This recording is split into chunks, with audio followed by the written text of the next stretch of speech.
قرآن کی 28 سورہ سورہ القصص ہمیں تاریخ کی ایک سب سے دمدار کہانی سناتی ہے، حضرت موسیٰ علیہ السلام کی کہانی۔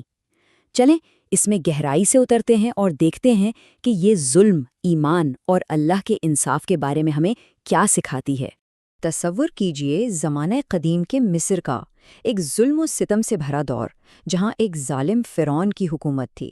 اس کو ایک پیشن گوئی نے خوفزدہ کر رکھا تھا کہ بنی اسرائیل کا ایک لڑکا اس کی سلطنت کو ختم کر دے گا، اور بس اسی ڈر میں وہ ایسے ظلم کر رہا تھا جن کا بیان کرنا بھی مشکل ہے۔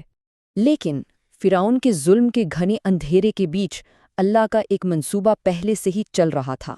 اسی ظلم کے جواب میں امید کی ایک روشنی جنم لینے والی تھی۔ تو کہانی کا یہ پہلا حصہ ہمیں بالکل اس ظلم کے مرکز میں لے جاتا ہے۔ یہ دکھاتا ہے کہ حضرت موسیٰ کی پیدائش کے حالات کتنے غیر معمولی تھے، اور ہر چیز ان کے خلاف ہونے کے باوجود وہ کیسے ایک معجزے کے طور پر بچ گئے۔ اب یہاں کہانی کا ایک انتہائی جذباتی موڑ آتا ہے۔ ذرا سوچیں اس ماں کی حالت۔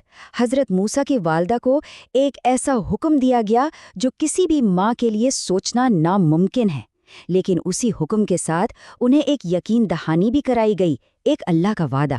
یہ سب اس بات کے بارے میں ہے کہ اللہ کے بڑے منصوبے پر کیسے پورا بھروسہ کیا جاتا ہے۔ اور پھر کہانی میں ایک ایسا ٹویسٹ آتا ہے جس کی کوئی توقع ہی نہیں کر سکتا۔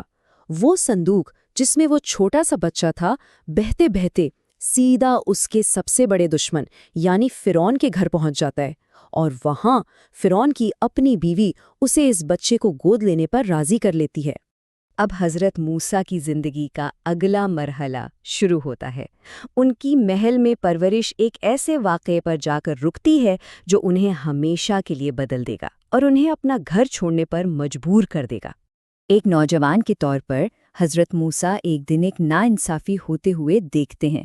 وہ ایک اسرائیلی کا دفاع کرتے ہوئے بیچ میں آتے ہیں، اور اس کوشش میں غلطی سے ایک شخص کی جان چلی جاتی ہے۔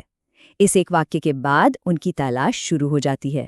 لیکن اس واقعے کے فوراً بعد حضرت موسیٰ کا جو رد عمل تھا وہ ان کے کردار کے بارے میں بہت کچھ بتاتا ہے۔ وہ فوراً پچھتاتے ہیں، اپنے رب سے معافی مانگتے ہیں، اور ان کی دعا قبول بھی کر لی جاتی ہے۔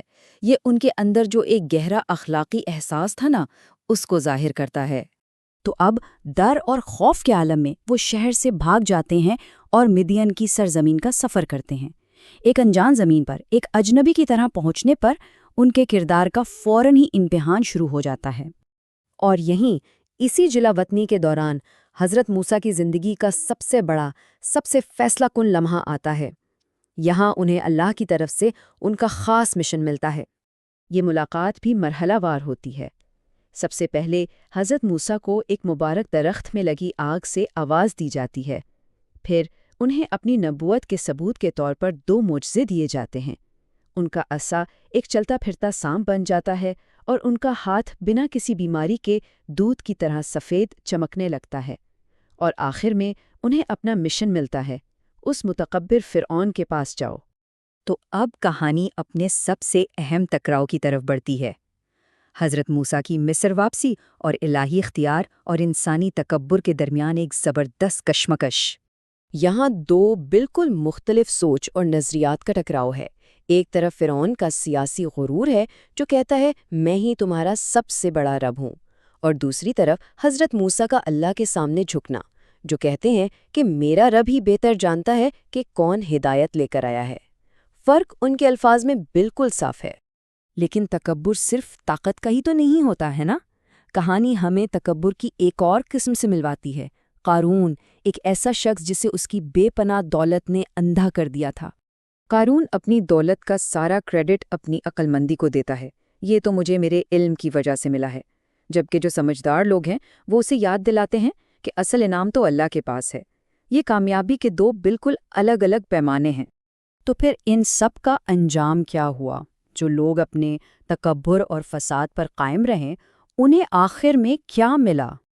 دیکھیے اللہ کا انصاف کیسے پورا ہوا۔ فرعون، حامان اور ان کے لشکر سب کے سب سمندر میں غرق کر دیے گئے۔ قارون کو اس کے خزانوں سمیت زمین نے نگل لیا، اور دوسری طرف جو ایمان لائے تھے انہیں زمین کا وارث بنا کر اللہ کا وعدہ پورا کیا گیا۔ تو اس پوری عظیم الشان کہانی کا آخری پیغام کیا ہے؟ یہ آیت پوری کہانی کا نچوڑ ہے۔ آخرت کا اصل گھر یعنی ہمیشہ کی کامیابی ان لوگوں کے لیے ہے جو زمین پر نہ تو بڑا بننا چاہتے ہیں اور نہ ہی فساد مچاتے ہیں۔ بہترین انجام ہمیشہ متقین کے لیے ہی ہوتا ہے۔ تو یہ کہانی ہمارے لیے ایک ہمیشہ زندہ رہنے والا سوال چھوڑ جاتی ہے۔ اصل اور ہمیشہ رہنے والی کامیابی آخر ہے کیا؟ دنیا کی طاقت اور دولت، یا پھر عاجزی اور انصاف کی میراث؟